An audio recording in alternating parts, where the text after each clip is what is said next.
Welcome everybody in various places across the country to our Housing First Community of Practice series of webinars.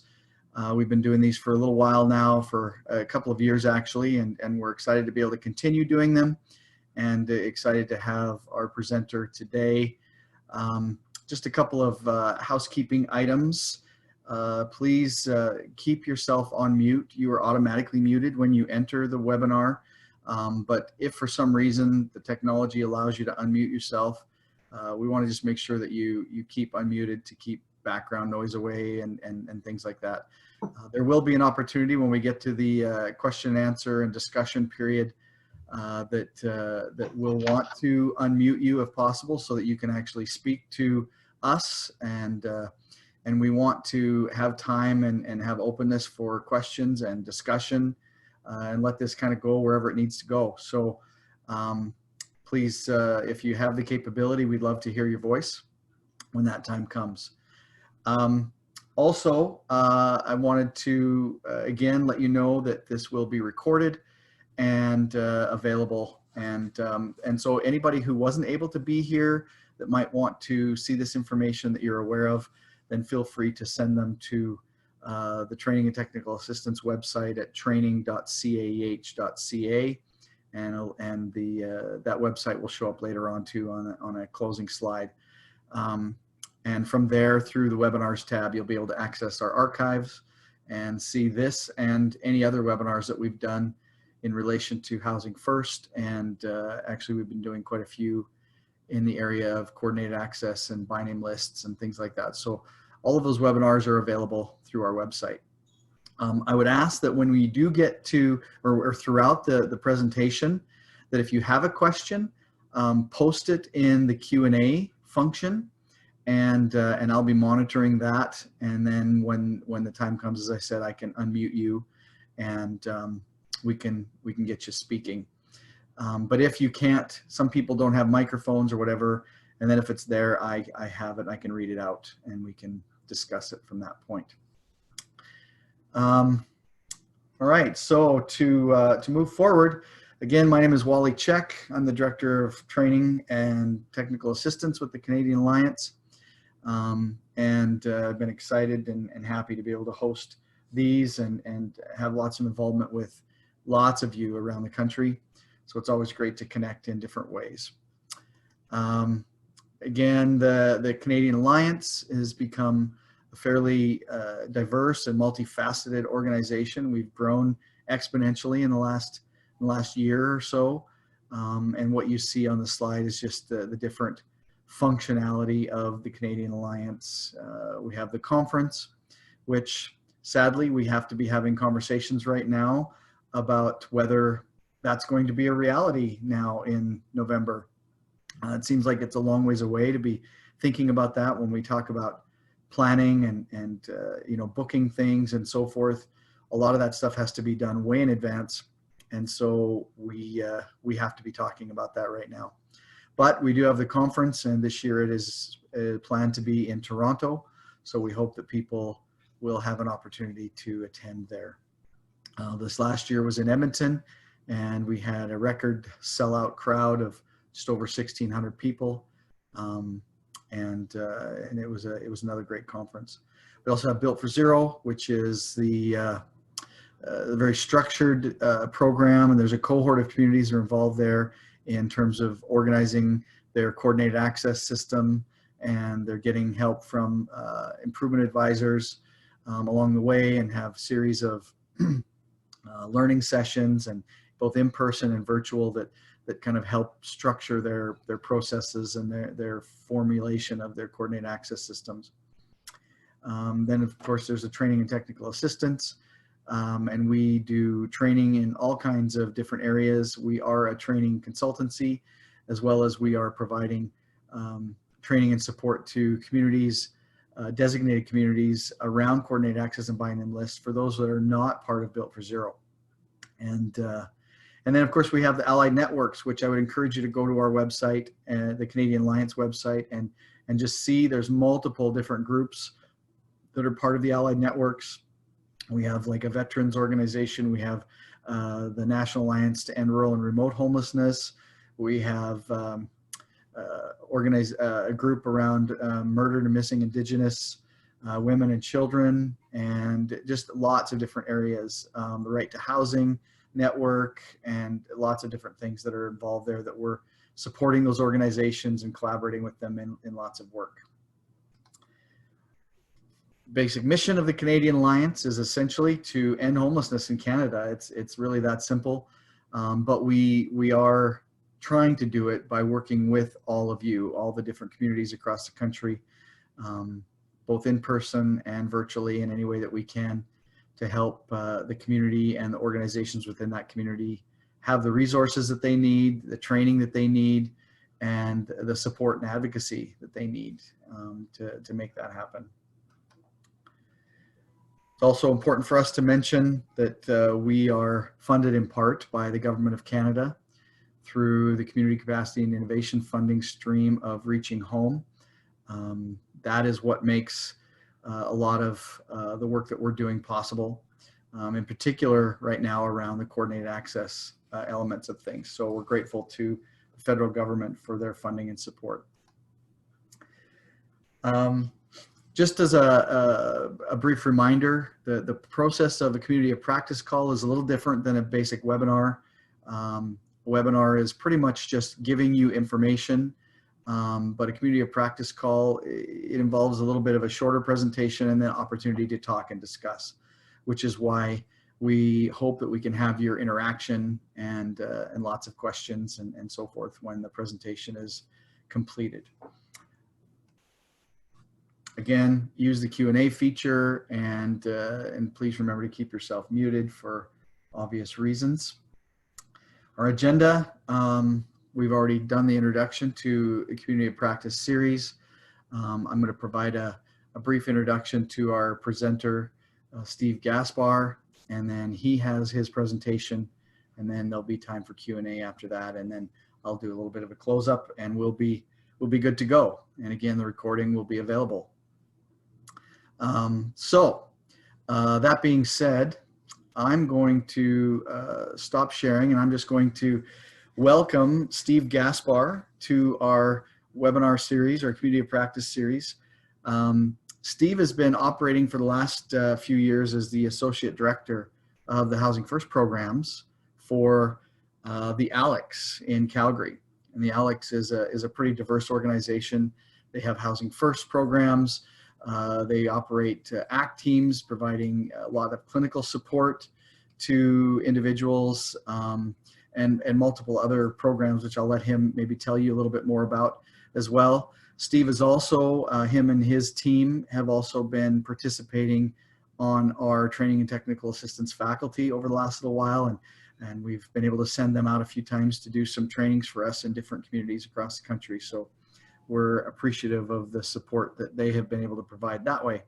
Yeah. So without further ado, I will turn things over to Steve. All right. And, let him take it over at this point.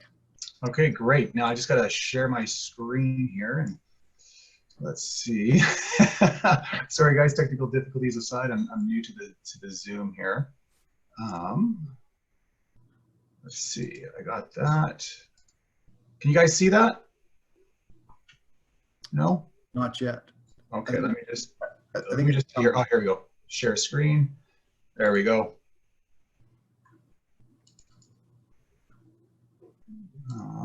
Did it share the screen? Yeah. And you can see that? Yeah. Okay. Thanks everyone for joining us. Wally and I were having a brief discussion before if anyone would join us given the situation across the country, across the world. So for those that did join us, thank you very much. As you can probably see from the background, I am working from home myself, just to be, a little bit more caution, because where I do work, there are a lot of potential interactions that we can have with people that are unwell. We have a medical clinic, a whole bunch of different things. So before I get into the presentation, I will tell a little bit more about the Housing First programs myself within there. Like Wally mentioned, I am the Associate Director of Housing First programs for the ALEX in Calgary. I've been working in Housing First for about a decade now. So kind of there near the grassroots movement in the beginning of to hopefully reduce homelessness, not just in Calgary, but also part of the coalition moving across the country. That's what the Canadian Alliance is doing. Right now, we serve in the ALEX over 400 individuals who have met a definition of chronic homelessness. We house them in the community into what we call market rentals. I'm sure many of you are familiar with. We also run 2 buildings, which we call permanent or place-based supportive housing units. And, especially right now with the COVID-19, it is interesting in terms of providing safety. And I will maybe even touch a bit about that in terms of how we can collaborate with other people to provide the utmost safety for not just the clients, but also staff. So, without further ado, I'll kind of jump right into it. There aren't going to be a ton of slides because, again, it is only about a 15 to 20-minute presentation, but I am curious in terms of when we do have the Q&A and any thoughts that you guys might have in terms of the challenges that you see with some of the stuff that I'm presenting, or maybe you've tried some of these things and some of the greater challenges that I continue to have. So again, service collaboration to assist the homeless.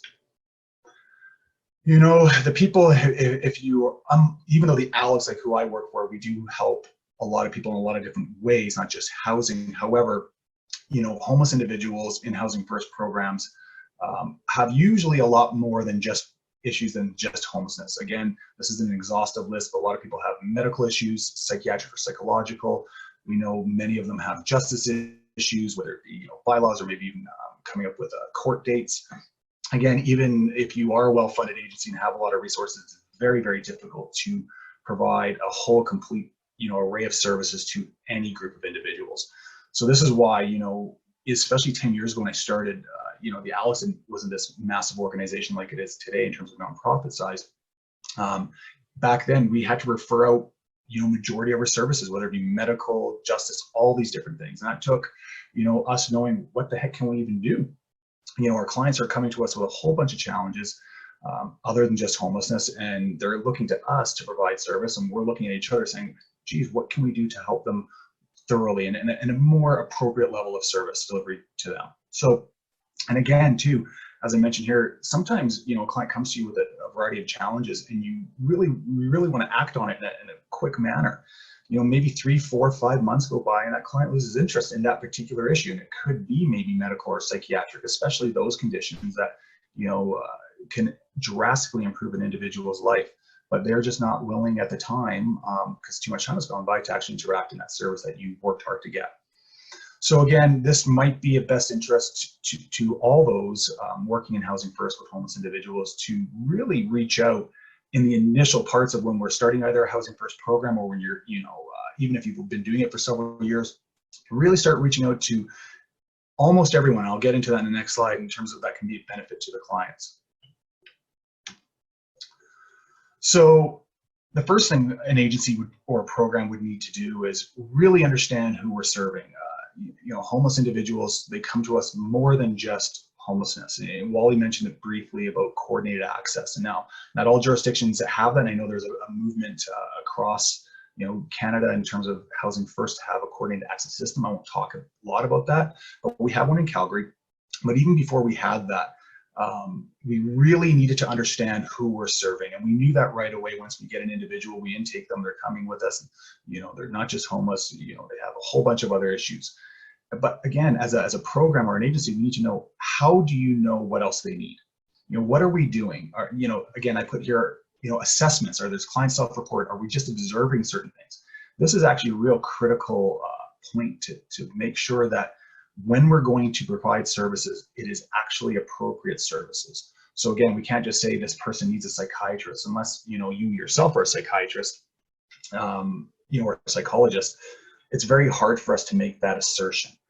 Sometimes clients do come to us and they already have a long medical history, and maybe you're able to access that, but maybe you're not. So this is where we have to take a step back and realize that we're providing service to individuals outside of just housing, if that's what we choose to do. And we need to know what and how we're going to do that. Again, that might be looking at what services your agency can provide right now. If you're just a Housing First and providing, housing subsidies or maybe some, some case management in there, you need to be able to identify that and say, this is as far as we can go in terms of supporting the client. And then you start actually taking sort of an inventory of what we can offer, what we think we need to offer, and what else does the client actually need. So that's why I put down here what services are available in your community or city. Again, Calgary is a big city, well over 1 million people, has a lot of resources available. However, I'm hopeful that these sort of things that we'll just talk about here in a second can be used in pretty much any jurisdiction. There might be some very remote places that some of you guys have experience with that might make it even more challenging, but I think the concept itself can still be viable. So, like I said, here we have coordinated access, and even in that coordinated access arena, there's a variety of different agencies. We all sit around the table once a week and go through these these clients in terms of what can be the best suited program. And there's several of them, but even within that, you'd be hard pressed to find anyone that knows all the resources that each individual agency can actually offer. Even though you see them weekly, you might even talk about the same clients and help the same clients. It is fascinating from my perspective to realize how little we actually know of each other. So, which is why it actually is really imperative, when we do reach out and how we actually reach out. But again, this can be time consuming, especially in the beginning, or you're in a city that might not just be as resource rich. Now, like Wally, I've been across Canada and I've been able to see what other cities are doing. I've been to Toronto, Montreal, and places in the United States, and even cities that have a lot of, say, money or a lot of people, and you realize that sometimes, though, they still don't know what is the most appropriate level of resources to help individuals experiencing homelessness. It's not just because we're a big city and we can do all these things. We still need to collate and understand who our partners or potential partners are. But it is time consuming, but I believe in the end, it is definitely well worth the effort. So how are you going to do this? How are you going to figure this out? Like I said, even if you have a coordinated access, you see 20 or 10 or whatever number of agencies that are all sort of, working towards the same goals in terms of helping, individuals experiencing homelessness. But again, that doesn't mean we're working together. It doesn't even mean we have, even a shared understanding of how we actually do the work, even though it's the same type of work. So again, this literally is cold calling. If you don't have a coordinated access, it literally means picking up, if we have phone books, but maybe going online and finding all the resources available that are in your jurisdiction, whether it be in Regina or Windsor, who are actually people that, whether or not just serving homeless individuals, but provide services that are identified, through your intake process with the individual. This might mean simply following up with an initial email, phone calls. I believe, as many ways of interactions with potential partners and collaborators we should utilize. I've done all of them, and ad nauseum to variety of different service providers throughout the city of Calgary, and I've even done it across North America just to see what are other things that we could do potentially to collaborate, whether it be coming up with a new type of program, whether it be a new type of service delivery model. So and I literally would look online and I'd find out the appropriate individuals who I could potentially contact, and I would just reach out. And I've just had that happen to me a number of times. I've had people across Canada, just flat out just email me or call me and say they heard me, at a conference, or they got my name from a colleague and they just wanted to learn more about potentially developing a housing first program, or some of the challenges, like this, like collaboration that they've dealt with. So again, it's really being clear of why you're connecting with them. So, in the first slide I mentioned medical. Many years ago, we realized that, there was a challenge with some individuals getting appropriate pharmaceutical care from pharmacies, because a lot of our individuals, they don't look very well when they first come in. They go to a pharmacy, maybe they might be kicked out. There might be some stigmatization or discrimination in terms of the individual. So we literally would go to certain pharmacies in our community, and we as a program would go and reach out to the pharmacy and let them know that we work with individuals. And we went there specifically, met them, and we would just say, hey, if the case manager or if a client maybe identifies that they're in our program, realize that they are getting support in a variety of different ways, and they're not just necessarily med seeking or some of those things that sometimes can be put thrust upon our clients. And that actually helped a great deal, because they gave them the confidence to know that that person is still getting the help they need, and that they didn't have to necessarily, lack of a better term, like discriminate against that particular individual.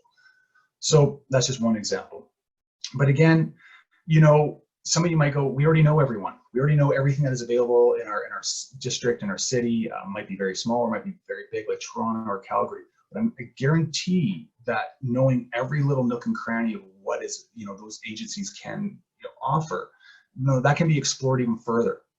We routinely once a month have agencies within the CAA sector that we utilize present to us for 15, 20 minutes, much like this, and talk more about what their programs offer and the services they offer, and actually talk about how we could collaborate with them.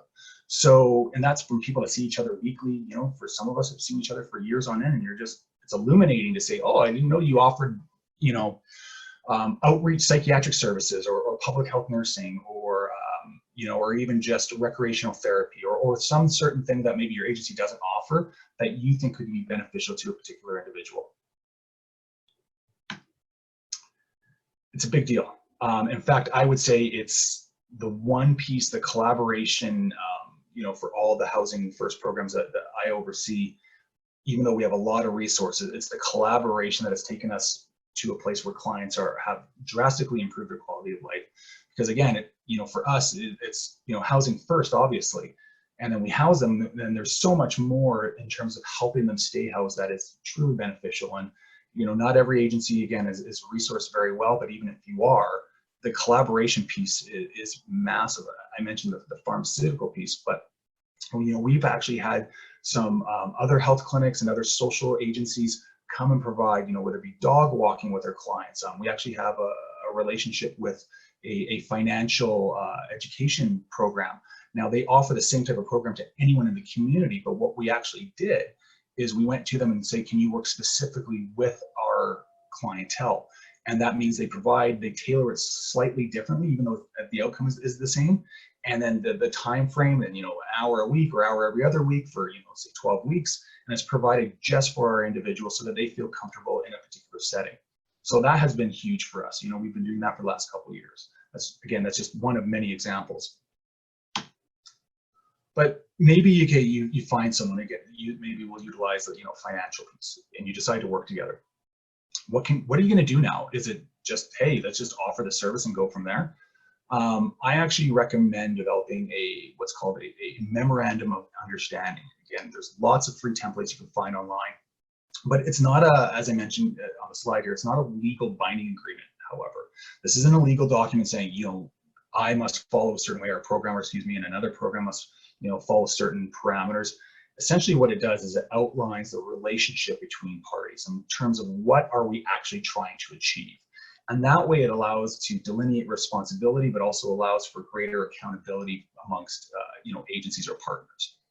Now, again, it can be in a variety of different formats. It can be very, very simple. Again, I just highlighted a few sort of things that you might want to put in there, whether it be the purpose, the objective.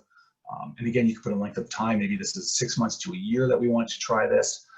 Again, it's not a necessary part, but I think it can really help formulate a really excellent collaboration between parties that we're trying to offer services to individuals. Again, not necessary.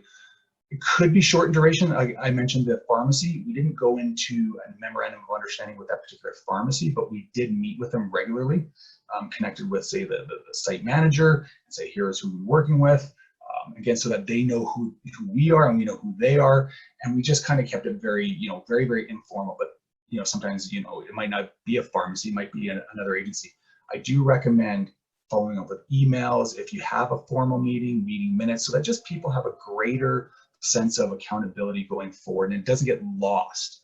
The worst thing we can do is to say we have all these great ideas and we work together, or we feel like we can work together and create a program or initiative that can definitely help a client.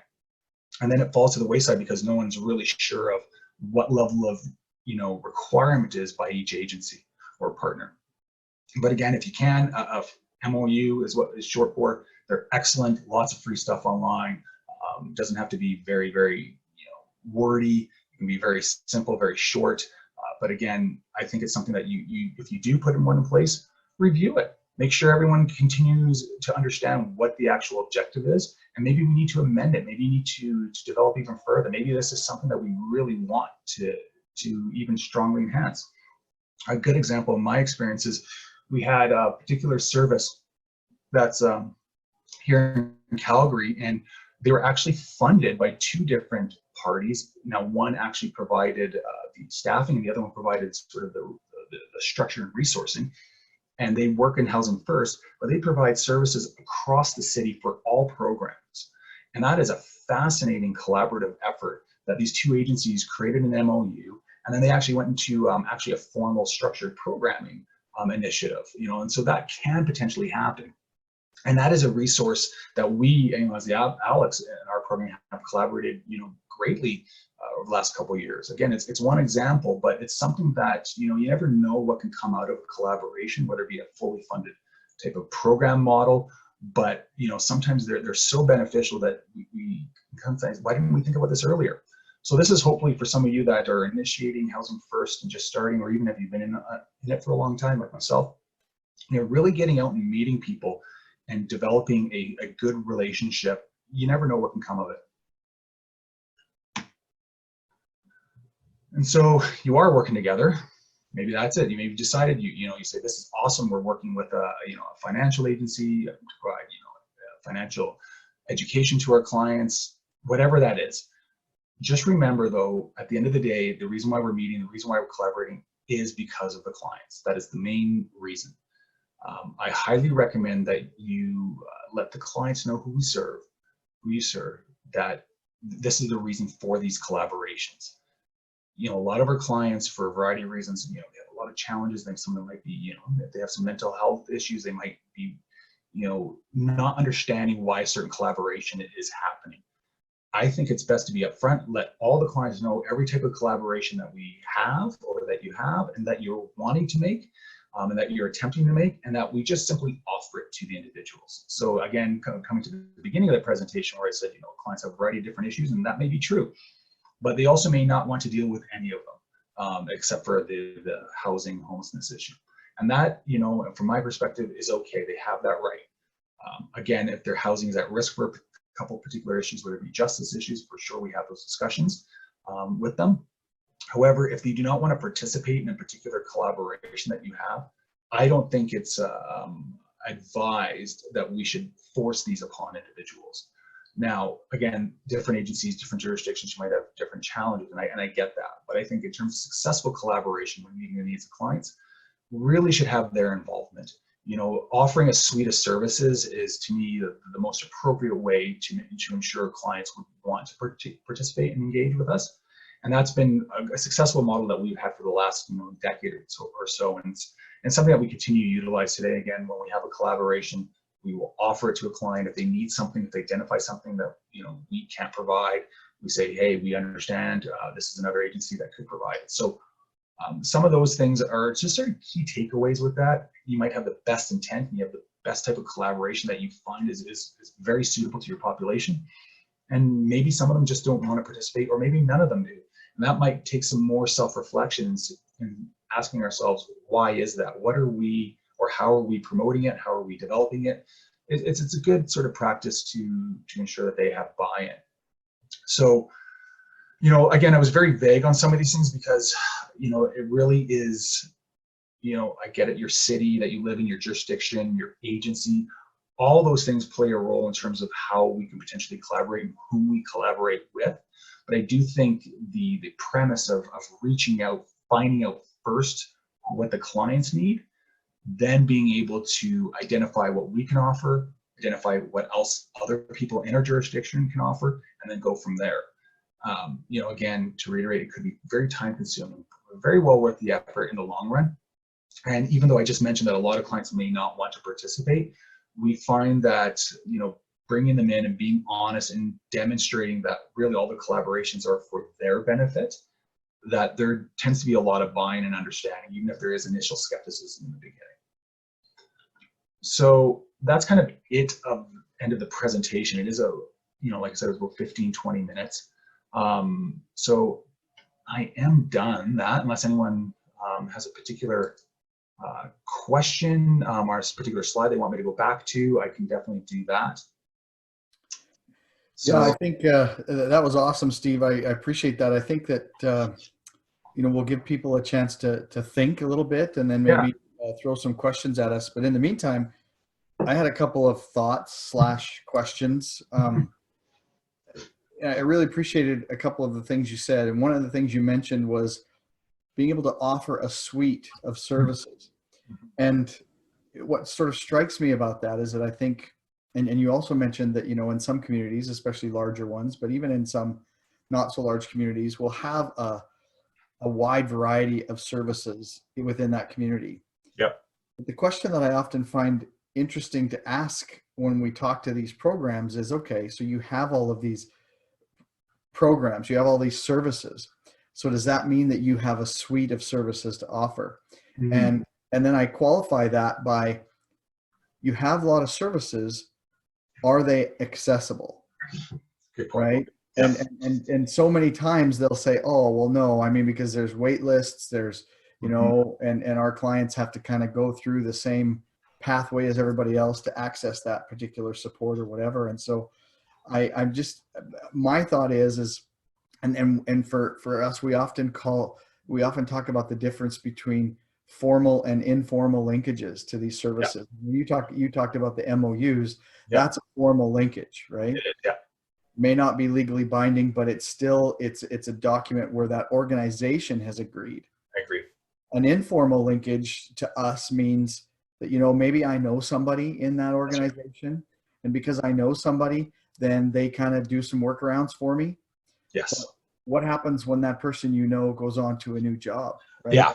Yeah. And now you've lost all that. So my question for you, I guess, what I'd love for you to expand upon is, what are your thoughts around, the difference between actually being able to say you as an organization or a program offers a suite of services versus I just have these services in my community? Are they different, right? That's all excellent points there, and it's something that we've struggled with ourselves. Again, an agency, say like the Alex, which has a lot of services we can offer, we absolutely do, but they're limited as well. So even you could say we offer X number of services, but they're limited in terms of how much we can offer and when we can offer them. That's a tough one, Wally, and something that, I want to maybe go back just what you mentioned in terms of the informal, just a handshake, I know someone. That literally was the pharmacy. That is actually one of the things that we dealt with in the last couple of years is something simple like ID, client ID. A lot of registries actually have denied service to a lot of our clients because, one needs this particular, preliminary ID and another one needs another one. So we found a registry that, will work with us. Now, we don't have a formal MOU, but we've been working with them ad hoc for the last 5 years. And you're right. It's what if they shut down? What if they quit? What are we going to do after that? And that's why an MOU is to me a better way of strengthening the service or the understanding between the parties involved. And I only mention that because not everyone's going to be up for an MOU because they think it's legally, it's not, but they also just, for whatever reason, they just don't want to get into it. And it could be the participating agency that's offering housing first, but also, maybe it is a medical facility or whatnot. But yeah, that's a good point. One of the things that we say is to clients is, this is what we can offer. We're honest. We say, okay, we can offer you only this. Now we can refer out if you are identifying, say someone says to you, a client says to you, I do need financial management. I want to learn better about education, financial education, and budgeting. We can say, okay, we have a relationship. It's not our program. They'll work with us because, they see a need within the particular population for education, financial management, budgeting. Are you open to participating with this particular program? And that's kind of how we work around. We don't say that we offer that. We say that this is how we can offer an identified need through a third party. Are you, as an individual, open to that? And that, again, sometimes they say yes, and sometimes they say, who are you working with? I don't understand. Why don't you offer that? And we just have to continuously go back to that self-reflective piece of, this is all we can offer. And that's why I mentioned in the beginning, as an agency, each agency needs to identify and be honest with what we can offer a particular individual. And then what is it that our population, what is it that how we identify, and what is it that they're identifying that they need? And how can we get that service?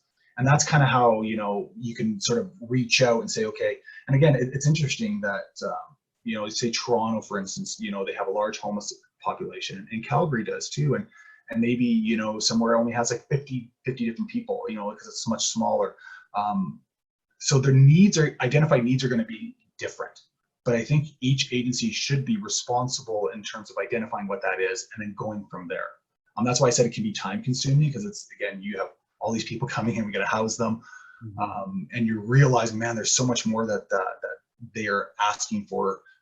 Again, we can't just say, well, let's just go out in the community, because sometimes that can bite you in the behind if we're, you know, going a little too fast forward without understanding exactly what is out there. So I know I didn't really truly answer the question, but it gets to the point that it's time consuming and it can be challenging for sure. And you're right that we need to be mindful of how we articulate to individuals what we're actually offering. Right. You Right, know? because I would imagine that in your example, and again, I guess before I go on, I want to remind the folks that are listening, please type in your questions, or even if you just want to chime in on the discussion, let us know, and then we can tap you in. But in terms of your pharmacy example, I would imagine that what's happening at that pharmacy for you, regardless of whether it's, you know, an informal linkage or not, what's happening there is different than what would normally happen if just some client That's that right. wasn't part of your program walked in off the street, Exactly. right? And I think to me that's the point, right? Is that Mm. that we can establish a relationship so Yeah. that we can offer something, as opposed to, because if we're saying, well, we can offer you mental health supports, but if all that means is that I take you and sign you up for the wait list at the mental health organization, well, then you're not really offering anything That's right. different. And That's right. I think, you know, an example that I would have is like here in Lethbridge, Yeah. way back when we had, you know, there was a different pilot projects that the provincial government had put out. Lethbridge had what was called the P12 project. Mm. And what that was about was trying to streamline access to government of Alberta programs, especially for income Mm-hmm. or support for chronically homeless individuals. Mm-hmm. And throughout that process, we learned that the Alberta Works, or the income support office, was having lots of struggles with chronically homeless individuals, but they believed in housing first. But yet they had some policies that were getting in the way of them being able to do things a little bit differently. And they were ending up having to have security escort people out of their office, because as they stood in line for however many hours, you know, behaviors got out of control. And sometimes by the time people got there, they were, you know, heavily intoxicated or whatever. And it just wasn't a suitable situation. And so because of all of that, the Alberta Works office in Lethbridge decided that they were going to incorporate something new in a collaboration with the city of Lethbridge, who was, you know, operating all the Housing First work. And within that, what they did is they created an actual Housing First caseworker. And that caseworker would attend all of our biweekly case consultation meetings. And we agreed with them that we wouldn't, if we had Housing First participants, that we wouldn't bring them into the office right off the bat, that we would come and present them at our case consultation meeting. They would be there, get a chance to hear the information about this individual, and then be able to tell us, okay, bring them to my office at such and such a day at such and such a time, and we will start the intake process that way. And so they allowed our Housing First participants to circumvent the normal process because of that working relationship. And we established an MOU with them about this, but they created a whole new position. And that to me is what being able to have an array of services available to individuals is about, is being able to say, no, we can, these people are in Housing First programs because they can't access things in the normal way. So we have to try to change the environment for them, right? You know, that's a great example. And we actually had a similar issue with Alberta Works here in Calgary as well. And I'm sure probably in different jurisdictions, it's going to be very similar. But that's actually, it highlights the important, but I didn't get into specific ways of how this collaboration could be an end result, but that is exactly it. They didn't do that here in Calgary, but we met with their district manager with Alberta Works, and they met with us several times and how we can best, you know, coordinate services, and something very, very similar has occurred. And you know, for the listeners, that is what can happen with collaboration. It could be a long-lasting relationship where policies have changed, It could be government, it could be a whole bunch of different things. You just don't know until we reach out. And that's actually when I said initially is who do we serve? What are that they need? So again, social assistance being obviously a main issue for a lot of clients, but a lot of other things too, right? What are things that are required? Reaching out, and some of these relationships can be amazing. They can be long lasting. They can be really beneficial. Again, accessing social assistance is hugely beneficial to a lot of our clients. We know that, and we have we're very lucky for the Alex. We have some doctors that work specifically with low income chronically homeless individuals, so that when they are filling out, say, like an AISH or a disability, I should say, for people that don't know, AISH, a disability form, they have a better understanding of how to navigate that particular system to articulate the challenges that the particular client goes through. Now, we didn't go through, our health authority and do a memorandum of understanding, but what we did is we approached our doctors that we have, and we constructed a means and ways of understanding how to best serve the clients that we're dealing with. And it was agreed upon that, they would, help us work, whether it be on these disability applications or any type of application requiring medical documentation. And again, we found that in the larger community, which anyone can access, they were having less success with accessing certain, whether it be disability or other type of resources, because those individuals in the community don't really understand as much of the challenges that someone that has been, 5, 10, 15 years chronically homeless are dealing with.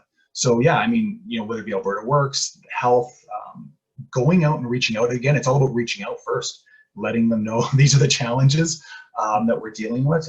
Right now, we're actually doing here in Calgary, not an MOU because it's individual, but we're dealing with landlords, right? Specifically with landlords. And in some ways, we're having, modified MOUs, I guess you could call them, with a landlord company or a property management company, and even individual landlord companies of what we actually offer. Because sometimes what would happen is we go into, we rent a suite or a variety of suites, and a landlord would think we do more than what we actually do. And sometimes, that was like a lot of discussion. So right off the bat, we would write a letter and we meet with these landlords and we say, listen, this is what we actually offer. Are you still willing to work with our particular individual? And they've flourished. A lot of those relationships have flourished over the years, just because, again, it's an openness, it's an understanding, excuse me, and just being realistic about what we can offer, not just for ourselves as an agency, for the client, but also the collaborator or the person that or group or whatever agency that we're reaching out to. So, and again, those are great examples. To say what someone in Dufferin is going to be able to face with is hard for us to say, but hopefully, people that are listening can take this and utilize that concept and realize that some people don't want to work with you too. I didn't mention that, but it's very possible that we've identified needs and resources and people are just not going to want to work with us. In that respect, I will say actually initially the medical piece, we didn't have a lot of access to medical, but it took several years actually to develop within the Alex, our own agency, in terms of offering medical care specifically for chronically homeless individuals. But that took a lot of us with assessments. It took a lot of internal data to demonstrate that their lives actually get better in a greater trajectory than just sort of a community setting for all the reasons we just talked about. But that was something that even internally as an agency, we were able to change and develop our own policies and develop our own programming to be more reflective and more appropriate for the clients we serve. So it can go a long way. You can even develop, if you have a big agency, you can develop collaborations within your own agency. And then that's interesting in itself. It leads to a whole bunch of different conversations. But yeah, anyone else? I haven't seen a question yet, but anyone else that has any concerns or questions? Maybe some of the stuff you're saying, that it all sounds good, but there's no way we can do it in our community. I'm just curious to hear the people's point of views on that. Yeah, definitely. So chime in, folks, and there's not a big group, so take the opportunity to have your voice heard over the national broadcast system. Or does anyone even have an example where it has been a collaboration has worked out or been disastrous? I've only told you about the good ones. Without mentioning anything, there has been a couple of challenges where, again, not having the MOU actually really made things challenging working with a particular agency. And again, not legally binding, but it just clarification of roles, clarification of the sort of the outcomes and what we're trying to do is really important. So not having that, there's not, I don't want to say there's risk in terms of harming individuals, but there's risk of missing an opportunity to provide appropriate services. So, well, I think too, though, when you've got a participant who is maybe excited about, oh, maybe this is going to be different than it always has been, and now it looks like I'm going to be able to get access to something that I've never been able to before. Yeah. And then all of a sudden you've got a partner agency that sort of bails out. Oh. It now just, it sends, it sort of goes back to branding that old message into that client's mind that, it'll never be any different, right? Actually, that's actually a really good point. So I'll mention this as a specific example. Sometimes even at CAA, Coordinated Access, we have been, identified as the best suited program, whatever that is. We have a Pathways to Housing program. But they assume that we have all these other medical resources. They made an assumption that we have all these things that is of great need to the client, when it's programs dependent, but also just the agency. There's just this assumption because we have some healthcare, that all healthcare is offered to people, and that actually wasn't the case. Or that we can do what are called community treatment orders in a particular setting, and that wasn't the case. And it actually ended up, at the end of the day, the client ended up being, not harmed, but not receiving the appropriate level of service that is required, just because there was an assumption made of what someone could do. Yeah. So I think that's why MOUs really kind of pull that out, what you can and cannot do, and that again just clearly delineates the role. And what the great thing about an MOU not being legal is that after a few months, or like I mentioned, you can revise it. You can say, okay, this is what we actually think is actually happening, or you can end it. You can say it doesn't work out. Yeah. So I think those are the things that I should highlight, that if you get into one, don't think of it as something that this is something you have to continue for years and years and years. Mm-hmm. Do what's within the best interest of your clients and your agency. Yeah. We often talk about, like, with housing and choice, that it's one thing to be able to give people the choice in whether they want housing or not, but having additional choice in housing means that you actually have to have some housing options available for them, right? And so that's the same thing with services and supports, right? If you don't have services and supports that you can get this person connected to as soon as possible, bingo, then you actually haven't increased the amount of choice for these people. That's an interesting point. I mean, again, correct me if I'm wrong, across Canada, but affordable housing is an issue in any jurisdiction, I'm assuming. Here in Calgary, I mean, sure, Toronto, off the charts rent levels, and sometimes we have to, we used to say we'll offer you a place where you're choosing wherever you would like to, and over the years we have to refine that and say, well, this is what's available. We'll do our best. So there's a language. We actually even have to write it. We have these service agreements, and again, hopefully you as an agency, if you're working, have service agreements. We had to write that in there. That we'll do our best to provide you housing where you choose. However, and then go through that so that it might not be possible. Mm-hmm. And again, that's actually really important, because that's a service we offer, but we're saying this is how we might have to modify that service, right? Or if they want to live in a certain, we do have, again, a good example is we actually do have some formal relationships through an MOU where we provide the medical and another agency provides the housing, right? So that is something that we do write out, and then we continue that relationship for however long is necessary. So there's lots of ways that you can use an MOU or a collaborative relationship. And again, it comes back to that initial point: is you as an agency, what are you trying to do? What are the clients?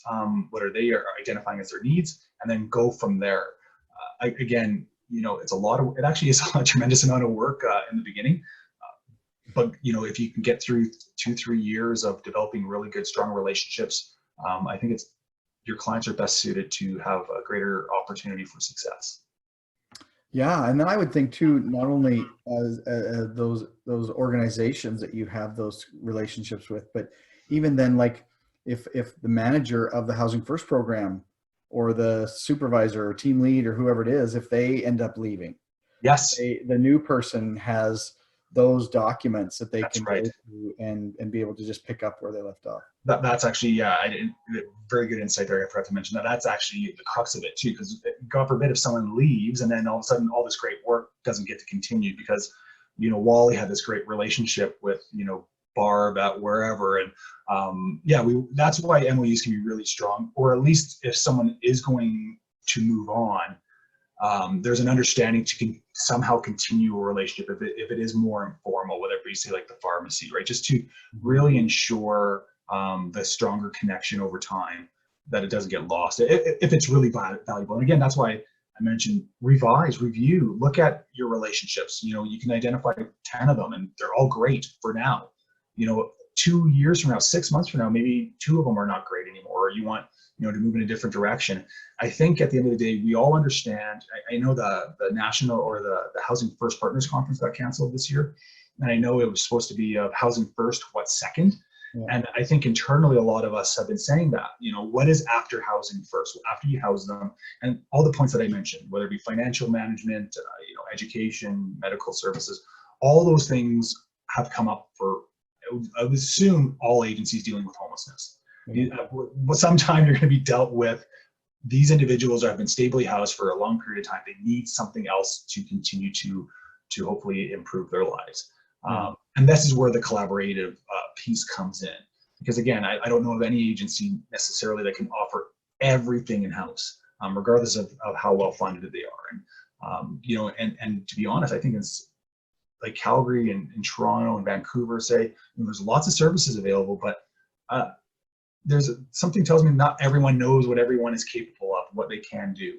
Yeah. And that's why meeting people, again, it doesn't have to be an MOU right off the bat. I think just reaching out and having conversations, phone calls, face-to-face, having coffee. I mean, the amount of coffees that the program managers have had with other agency leads is huge. Like, a good part of their job is going out themselves and reaching out to whomever and seeing if these work out. And sometimes they do a great relationship building, and other times they realize, no, we thought that was a good idea, but it's just not going to. It doesn't work for us, and it doesn't work for the other agency. So I think that's something that is really vital, that initial reach out and just continuously do it, and so that you yourself know who all the players are. And then, the agency actually becomes more valuable because now we know all the players in our district or our city or wherever it is. And then we ourselves can make our own portfolio. And then we can share that with staff. And we can also then share that with our partners, right? Other people who are doing that. And that's something that we have done. And I know we didn't really touch a lot about it in the presentation, but these are things that can be expanded upon just from that initial reaching out. You develop your own sort of competency, for lack of a better term, as an agency. And then we also do resource development, right? Well, who is doing everything? I mean, if I was to ask someone in Dufferin, what are all the resources? Sometimes it's hard to say without actually going out there and doing that. So, no. I've been in lots of large group training environments or whatever, where there's supposed to be this broad representation of all of the different services in the community, and inevitably they'll have conversations about, oh yeah, we know who does what, but then somebody will speak up, and then someone else will go, I didn't know you guys existed, or right. I didn't know you actually did that, and it happens every single time. And I think the housing first, what's second or what's next, will become much more prevalent in the next 10 years. I know like a lot of jurisdictions have plans to end homelessness, built for zero. All these things are vital to the discussion. But these conversations of capacity, I guess, not competency, I should use, but the capacity of an agency and the capacity of a community to provide service, that needs to have a more flourishing discussion. Again, this is what this is about. But you're right, there are so many resources that people just have no idea, or maybe you have an idea but don't know how that might be beneficial. And I think some of that we've done exploratory meetings where we just said, hey, you guys do, again, speaking specifically with financial budgeting, we know that there's lots in Calgary, and we know that they do it all the time, especially because of the economy recently in terms of people helping people get employed, whatnot, but nothing was directed specifically to people that have experienced chronic homelessness. Mm-hmm. So we developed an initiative internally to develop something, and then and then what we did is we leveraged that and made a formal relationship through an MOU with an agency that does that, and we just tailored it, right? So it's the same stuff that other community members can access, but it's just tailored to our population. And that has been really great. And it's actually taken a lot of our clients, it's built up a capacity within themselves that they didn't actually even know. And we didn't know that was going to be something of benefit either. We just had an idea for those clients that have been with us for multiple years, what's next for them, right? What can they do, can take them to that, other level of improved quality of life. So that's, that's something that needs to be highlighted amongst some of the great successes that, I've been able to witness in the last, few years is the financial piece for individuals. Yeah. So I think it's noon here, or not noon. Where I am, it's noon. It's been about an hour. Yeah. No. We should probably close things off here. But if I was to summarize, I guess what the message I'm hearing you say, it's either through our assessments and information gathering when participants come into our programs, or even just considering what are all the potential things that one of my clients might want to access, and then just going out and trying to connect with them and creating a relationship that allows you to be able to connect those people in a way that allows them access differently than what they've been able to before. Yeah, exactly. Yeah, that's exactly it. Because we know that there's stigma, there's discrimination. There's also just challenges of someone being homeless for multiple years. They themselves can go to, say, income assistance office, but they don't necessarily know how to access any of that stuff. Yeah. Maybe they have literacy issues. Maybe they have a whole bunch of different issues that are barriers for them to reach a resource, right? And so that's exactly it. And that's part of, I think, the part of the essence of Housing First. It's house you first, and then let's help you develop some capacity to achieve, more than just housing. Yeah. And I think that's what, this was originally, sort of set to be around what we call in the Housing First principle of service array. And I think that's what service array is. It's not just knowing what's out there in your community, but actually having the ability as an organization to connect your clients to an array of services. That's right. In a way that that's will right. That's right. That's absolutely. I mean, again, for those listening, there's some vagueness in there because I think each community will have a different accessibility of resources and a different level of resources. But the concept of reaching out, the concept of doing all those things, I think is paramount. And there'll be some challenges for sure developing what type of resources if you haven't done it yet. But again, it's taken me after 10 years of being here. It's definitely well worth it. I can't stress enough how important it is to formalize and just even for the agency. If anything, it's good for the agency to see that maybe there's something, and this again with the financial piece, there's something that internally that we can develop, because we now know that there's none of these resources or whatever that are important to our individual. Can we develop it? And then you would look for funding, and then as an agency you've developed capacity, right? And as an agency you've now developed something that could be a benefit to other agencies looking for the exact same thing. So there's lots that can come from this, but it initially takes knowing who you are, knowing who the clients are, and as we said ad nauseum, just continuously refining and going through the process of these types of relationships. Yeah. Well, Steve, I want to thank you. I think I'm going to assume that our discussion probably answered everybody's questions. So okay. That's a good note for that. But I really appreciate you taking the time out and giving us the insight. Alex has been doing great work for a lot of years, and so it's great to have the input from such a well-established and fine-tuned organization, and great to have your voice too. Really appreciate that, and have really appreciated our connection and relationship over the last couple of years. So thank you tons. I will say, as everybody can see on the screen, the next webinar that's coming up is April 2nd. It's a webinar. It'll be an hour of presentation around HMIS and coordinated access. Awesome. And you can register for that at our website there, which is the site is listed. Again, this is recorded, and it will be available by the end of the day today. And so I want to thank everybody. If you need to get in touch with me about anything, there's my contact information. And have a great day, and please stay safe. Yeah. Wash your hands, and I'm not. I noticed they touched my face a couple of times. Yeah, I'm not going to tell you to not touch your face, because I've just realized how absolutely flipping impossible it is for me to not touch my face. But anyway, do whatever you have to do. But you know what, folks? I think that we work against this storm. We'll eventually, it'll pass, and we'll be able to get back to normal. But thanks a lot, everybody, and enjoy your day, and be careful out there. Take care. Thanks, Steve. Take care.